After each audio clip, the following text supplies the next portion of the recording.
क्या देखिए पैसिव क्या होगा, फ्रॉम डाई ट्रांसिटिव वर्ब। अभी आजकल दिमाग लगा रहा हूँ मैं भी अलग तरह के टीचिंग में, कि मतलब इस तरह से पढ़ाया जाए कि जो सेंटेंस बनाते हैं ना, कि नॉर्मल वाक्य बनाने की बजाय कुछ इस तरह के वाक्य बनाओ जिसमें ईडियम, फ्रेजल वर्ब जो नियम है ना, वो साथ साथ ही आने लग जाए। यूनिक बाद में उसको ईडियम अलग से याद करने पड़े, फिर उसको बहुत भारी पड़ जाती है अंग्रेजी। तो जो वाक्य वाक्य तो बनने तो वाक्य कुछ इस तरह से बना दो सिस्टम से, एक उसमें आपका फ्रेजल वर्ब भी आ जाए, उसमें आपका ईडियम आ जाए, उसमें आपको जो शब्द चाहिए जैसे एंटोनिम सिनोनिम वो भी उसमें साथ साथ में क्या है आने लग जाए। तो उसी पे काम कर रहा हूँ मैं आजकल, थोड़ा सा टाइम लगेगा, लेकिन अगले वाला जो होगा ना वो कुछ अलग ही होगा। है नहीं आप नहीं क्या ना नहीं क्या मैं छोड़ना नहीं चाहती, दोबारा क्या बुलाना चाहती हो? हाँ भाई, अरे ये भी कम चीज नहीं जो आप पढ़ रहे हैं ना, लेकिन कुछ अलग तरह से हो जाए तो ठीक रहेगा ना फिर। लेकिन आपका काम तो इसे हो जाएगा ना, फिर क्या दिक्कत है? नहीं हुआ तो रास्ते बंद थोड़ी होता है। अरे एक दरवाजा बंद होता है वैसा कई दरवाजे खुल जाते हैं, बस थोड़ा सा ध्यान रखने की जरूरत है। करियर के रास्ते कभी बंद आज दिन तक हुए ही नहीं है, बस थोड़ा सा आपको मेंटली रखना है, तैयार होना है बस। तो देखिए सब्जेक्ट वर्ब,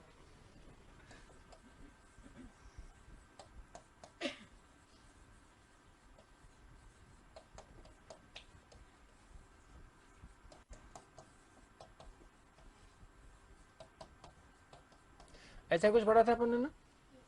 अभी वर्ब की फॉर्म कोई से भी हो सकती है, हाँ first second third fourth fifth जो भी इसकी बन सकती है जरूरत के अनुसार।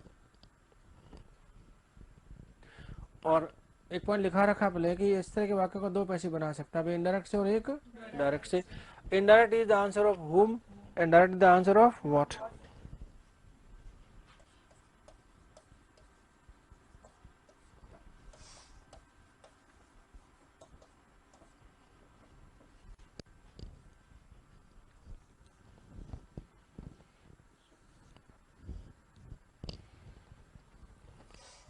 तो पहला पैसे कैसे बनाएंगे, देखो ऑब्जेक्ट इनडायरेक्ट से क्या बनेगा, ये बन जाएगा सब्जेक्ट कहाँ से आया, ये ऑब्जेक्ट इनडायरेक्ट से। फिर क्या होगी साथ में हेल्पिंग वर्ब होगी, किस रूप में, बी वर्ब के रूप में होगी कि नहीं भाई। फिर साथ में क्या होगा थर्ड वर्ब। क्या बचा हमारे पास, ऑब्जेक्ट सेकंड नहीं, हाँ ऑब्जेक्ट डायरेक्ट। और सब्जेक्ट का पैसे क्या बनता है, हाँ बाय ऑब्जेक्ट। तो जब भी पैसे बनाते हैं भाई, तो सब्जेक्ट के पैसे बनाने के लिए आपको कोई ना कोई प्रीपोजिशन लगाने पड़ेगा, और नॉर्मली का लग के आता है बाय। अब दूसरा पैसे कैसे बनाएंगे आप, डायरेक्ट से ना। तो क्या होगा देखिए, ये बनेगा सब्जेक्ट, और सब्जेक्ट कहाँ से आया, ये ऑब्जेक्ट डायरेक्ट से आया। हेल्पिंग वर्ब के साथ क्या होगी आपकी थर्ड वर्ब पैसे बनाने के लिए। अब क्या बचा अपने पास, ऑब्जेक्ट इनडायरेक्ट, ठीक है। और जब भी डायरेक्ट से पैसे बनाएंगे ना भाई, तो टू और फोर लगाना होता कहाँ, इनडायरेक्ट के पहले। ऐसा क्यों करते पता है, क्योंकि दिक्कत होती है कि डायरेक्ट ऑब्जेक्ट पहले नहीं आ सकता, ये हमेशा बाद में आना चाहिए किसके, इनडायरेक्ट के। लेकिन पहले आ गया तो टू और फोर का सिस्टम सेट होता है। तो क्या होगा दैट इज, और टू और फोर कब लगना होता है आपको बताइए, ये हो जाएगा ऑब्जेक्ट इनडायरेक्ट, और सब्जेक्ट का पैसिव बाय ऑब्जेक्ट बनता ही है।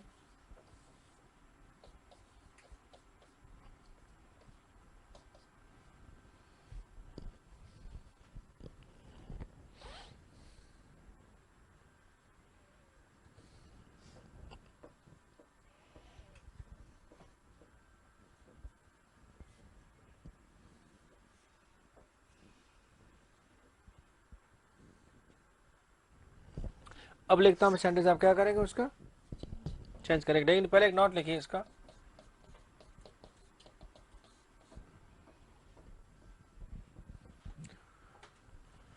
तो लेकिन डायरेक्ट ऑब्जेक्ट से पैसे बनाते समय, डायरेक्ट ऑब्जेक्ट से पैसे बनाते समय, डायरेक्ट ऑब्जेक्ट से पैसे बनाते समय, पैसे बनाते समय इनडायरेक्ट ऑब्जेक्ट के पहले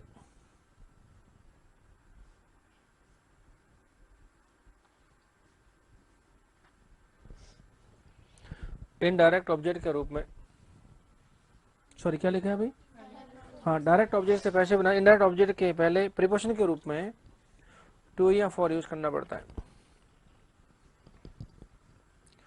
प्रीपोजिशन के रूप में टू या फॉर यूज करना पड़ता है।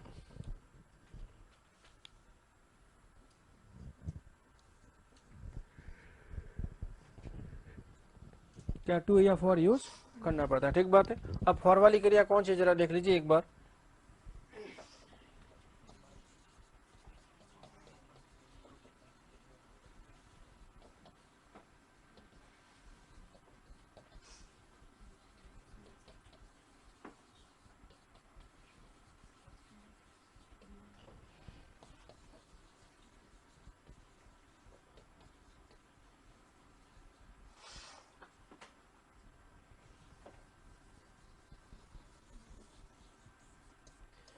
इन सबन को क्या चाहिए, फॉर चाहिए,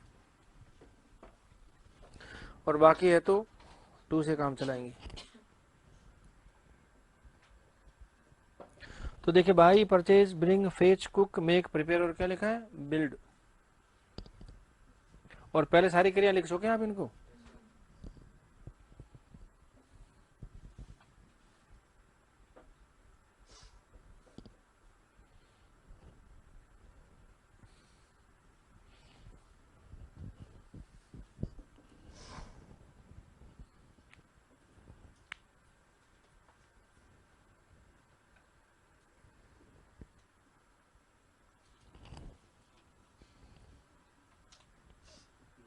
आज एक घर जाके काम करना आप, है ना अपना जो सिलेबस का सेकंड पार्ट, उसका पहला टॉपिक जिसका नाम क्या है, बेसिक सेंटेंस पैटर्न। आप घर जाके इसको 10 मिनट पढ़ना, बस कितना, वो एक बार में याद हो जाएंगे आपको, कुछ नहीं है, वो सारे पढ़ चुके हैं आप लोग, सिर्फ एक जगह इकट्ठे कर रखे हैं वहां पे, बाकी कुछ भी नहीं है। तो जाके एक बार पढ़ना उसको, कैसा फील आता है आपको ना, क्योंकि वो टॉपिक अलग से है ही नहीं।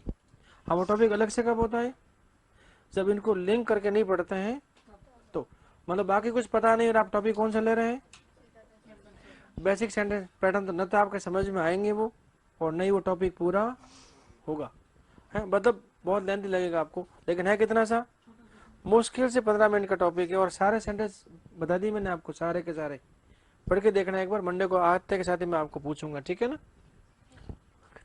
ठीक है, अब लिखो जरा सेंटेंस, है नहीं नहीं, बस ये तो बीच में कैसे छोड़ो बताओ, मतलब मैं जाना मुझे अरे धन्यवाद आपका बहुत याद दिलाने के लिए, for reminding me, oh thank you very much. नहीं नहीं नहीं बिल्कुल, अरे साहब क्या बताऊं मैं, आप रात को आपके सपने आते हैं मेरे को आजकल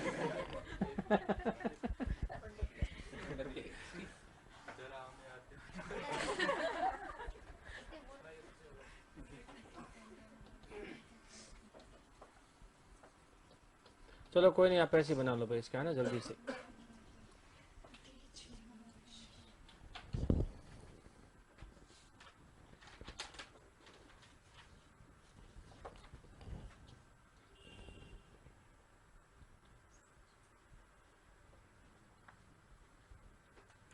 और दोनों पैसे बनाने आपको, ठीक है, इनडायरेक्ट से और डायरेक्ट से।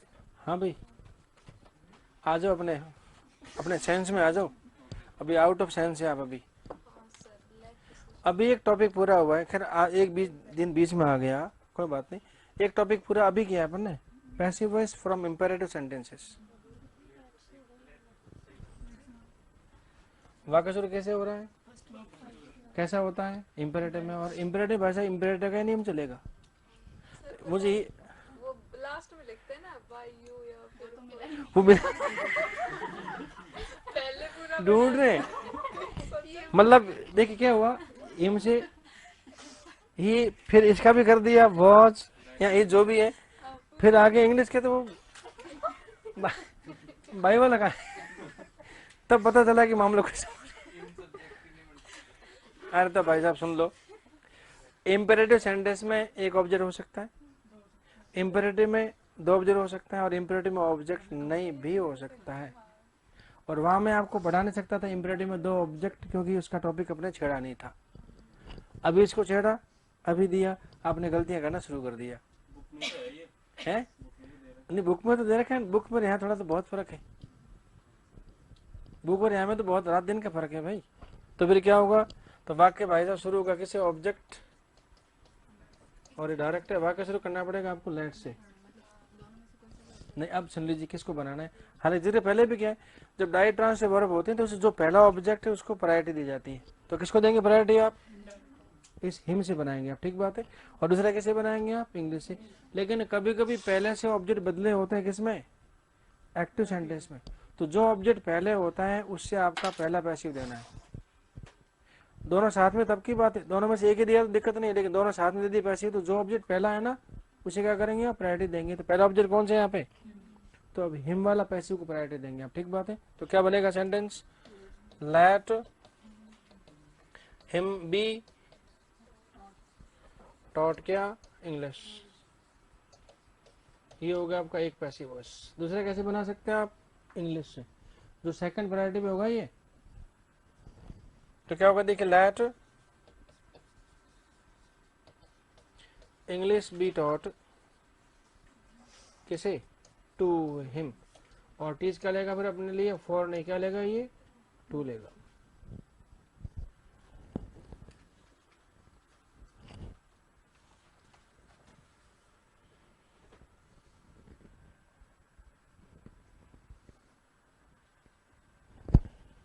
तो प्रायोरिटी किसको देंगे भी, आपका जो ऑब्जेक्ट पहला है। अब मान लो ये वाक्य कुछ इस तरह से होता है तो क्या करते हैं आप,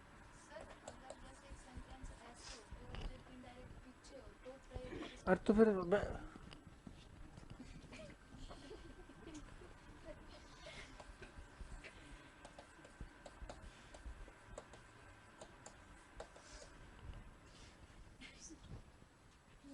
अरे भाई इनडायरेक्ट ऑब्जेक्ट बाद में तभी होगा जब आप बदला बदली करेंगे टू और फोर के जरिए ना, अदरवाइज संभव ही नहीं है। तब किसको देंगे प्रायोरिटी आप, इंग्लिश को देंगे प्रायोरिटी आप, जो पहले है। अरे पहले लिखने का मतलब ही क्या है, वो इम्पोर्टेंट है। ज्यादा इस वाक्य का मतलब क्या है, उसे हिम को बढ़ाना है, क्या बढ़ाना उसे मतलब नहीं है, किसे बढ़ाना है, हिम को बढ़ाना है आपको। अब क्या बढ़ाएंगे, और वहाँ कुछ भी लगा दो ना, वो मतलब नहीं है। टीच हिम का मतलब उसे बढ़ाओ, लेकिन टीच वर्ब सब तरह से काम आती है, मोनोट्रांसिटिव भी है, डाइट्रांसिटिव भी है, इंट्रांसिटिव भी है। अभी कैसे यूज कर रखी है, डाइट्रांसिटिव में। तो जो पहले लिखा है ना वो इंपॉर्टेंट है हमेशा। तो फर्स्ट इज ऑलवेज इंपॉर्टेंट। या फर्स्ट किसको दिया आपने, इंग्लिश को, तो क्या होगा आपका इंग्लिश इंपॉर्टेंट। अब क्या हुआ, अंग्रेजी बढ़ानी है। अब चाहे हिम को बढ़ाओ, हर को बढ़ाओ, देम को बढ़ाओ, उसे मतलब नहीं, बढ़ाना क्या आपको, इंग्लिश। यहाँ किसको बढ़ाना है, हिम को। हर से मतलब नहीं, किसको बढ़ाना है, हिम को बढ़ाना है। तो what ever is first is always important, उसे प्रायोरिटी देने दे। क्या होगा इसका पैसिव वॉइस फिर, तो देख लेट इंग्लिश क्या होगा, बी टॉट। और यहाँ कुछ करना है नहीं है भाई। अरे जो अपना नियम है कि डायरेक्ट ऑब्जेक्ट से पैसिव बनता है, तो इंडायरेक्ट के पहले क्या चाहिए, टू और फोर, जो पहले से मिल रहा है, दिक्कत नहीं। दिक्कत कब होगी, जब आप इससे पैसिव बनाएंगे तो क्या हो जाएगा, टू और फोर हट जाएगा। तो जब टू और फोर लगाना आता है तो, अरे हटाना भी आना चाहिए। तो पैसिव किससे बनाएंगे आप, हिम से बनाएंगे, टू अपने आप क्या होगा, हट जाएगा। तो क्या बन जाएगा, let him be taught English. इस तरह से हो जाएगा ये।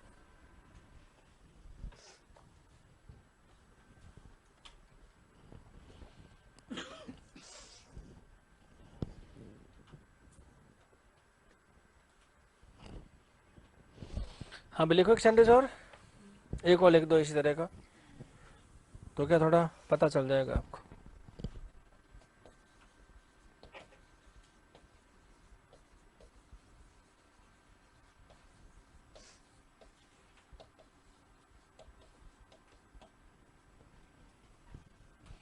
क्या लिखा देखिए, bring me a glass of water.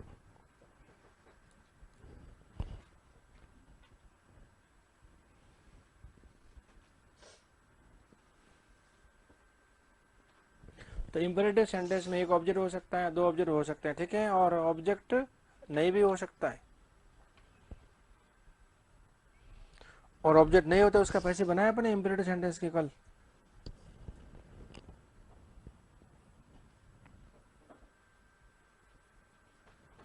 अरे पहले मार्किंग तो कर लो शुरू करने से पहले, देवता एंड देवियों।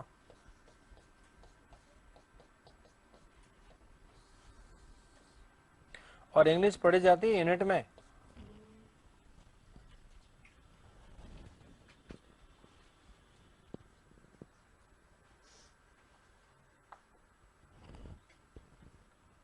और पहला ऑब्जेक्ट कौन सा आपका यहाँ पे? तो मी से बना दो पैसिव। तो क्या बनेगा? Let me.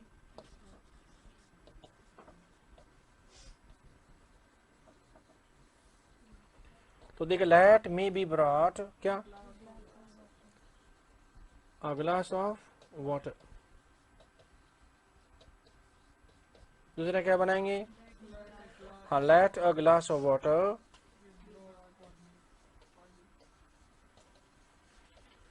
Be brought. क्या होगा? फॉर मी, क्योंकि ब्रिंग का लेके चलता है अपने साथ, फिर फॉर लेके चलेगा।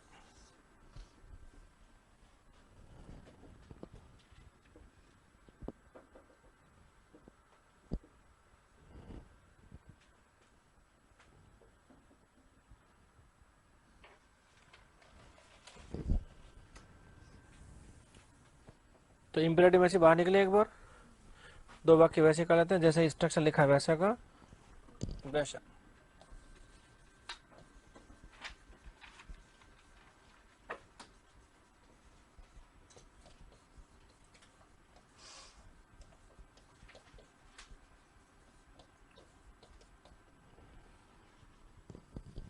तो देखिए, my grand mother told me a story.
और देख, पता तो करना पड़ेगा वर्ब आपकी डायट्रांसिटिव है कि नहीं है, हैं?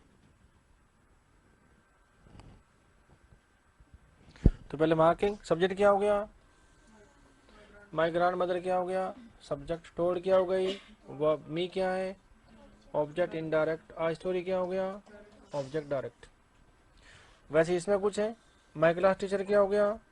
सब्जेक्ट। आस्ट क्या हो गई? वर्ब। मी क्या है? Object indirect. आ क्वेश्चन क्या हो गया? Object direct. और आप देखिए सी सब्जेक्ट है, गिव आपकी वर्ब है, हिम क्या है? Object indirect. आ गिफ्ट क्या है? Object direct.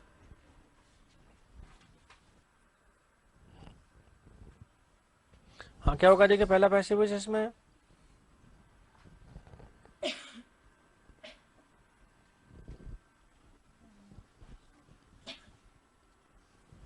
तो पहला किसे बनाएंगे? तो क्या देखा? I was told. इसका मतलब मुझे सुनाया गया क्या? आ स्टोरी। किसके द्वारा? हाँ, बाय माई ग्रैंड मदर।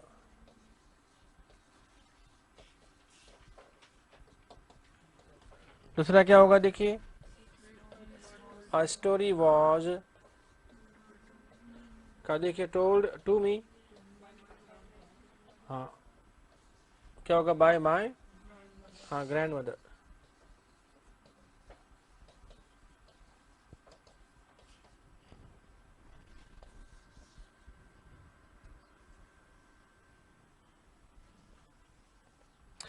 हाँ क्या बन जाएगा देखिए, देखिए I was asked a question,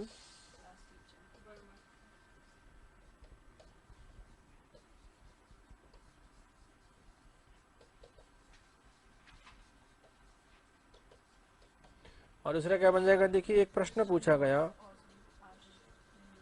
a question was asked to me,